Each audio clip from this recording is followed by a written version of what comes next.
Well, we're going to have a look at how we go about actually rigging one of these.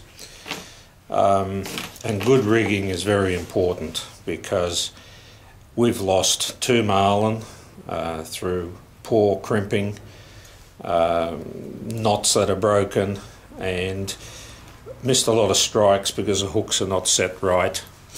So we try to do it right the first time rather than actually losing fish. So we're going to start with this section here, and we'll see if we can build that, show you how the crimping is actually done. There's 2 different types of crimp styles that we use.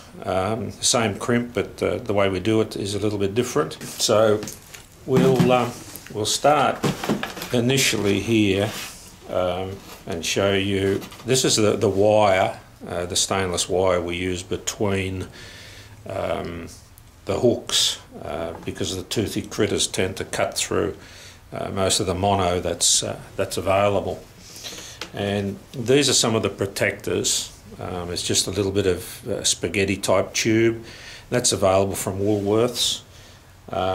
We do use another one which is a clear one. It's a little bit bigger, and that goes over the mono.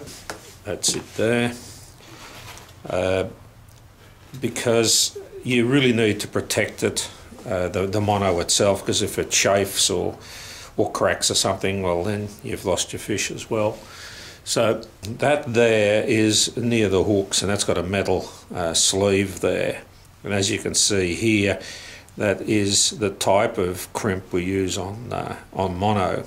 And we never crimp right to the edge. We always have, say, 2 millimetre gap, and there's another squash just there, which we try and separate the mono, so as it's not mono against mono. Otherwise, when you put a lot of pressure on it, it does heat and it will stretch and let go. So we'll start with the stainless wire. Always make sure that wire is not too small for the crimp, otherwise you'll never get enough pressure on the crimp to hold it. So we'll just put that in there like that. Goes in through there like that. This is the tool I like to use the best. I think it gives me the best result, and we have tested all our crimping. So, but with the stainless steel, you can go right to the end. There's one there, another one there, and it's just like that. Now we'll give it a final crunch right in there. So you actually wind up with that. So that's how we do the stainless. And like I said, that goes between the hooks. So you actually wind up with a system like this.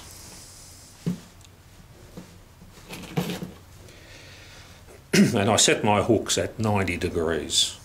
So I just find that the hook-up rate is a little bit better like that. And you can use them like this as a swinging hook. I use a stiff rig myself, which is actually that. That's what we call a stiff rig. Now that's done with heat shrink.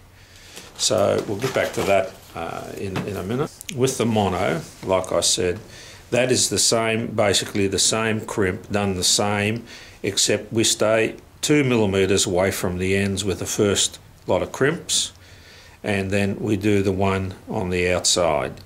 So it is quite easy to do. Once again, make sure that the crimp is not too big for the mono, or you will have trouble in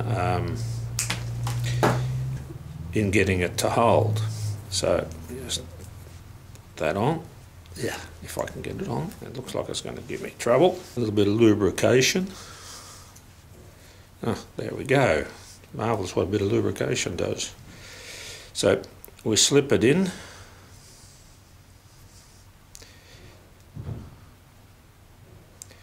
Just like that. I try to hold those two bits apart at the end there while I hold it. It stops the mono sort of rubbing on each other. And like I said, there's a 2mm gap there. Now that's my first crimp. And another one. And then I just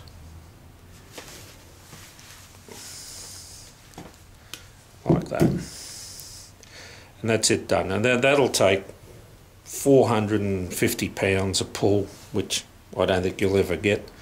And you can just simply trim that end away. I should use the other scissors.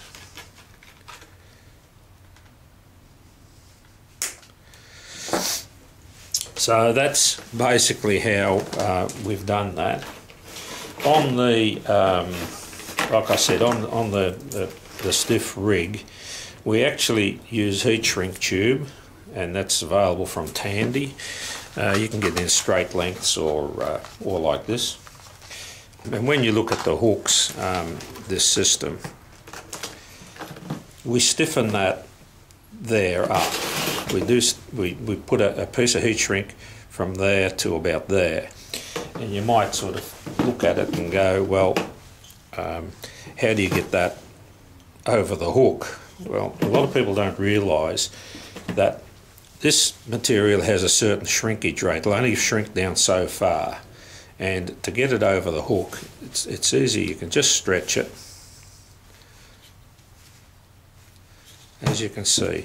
And now it readily goes over that and will shrink down quite nicely on that hook.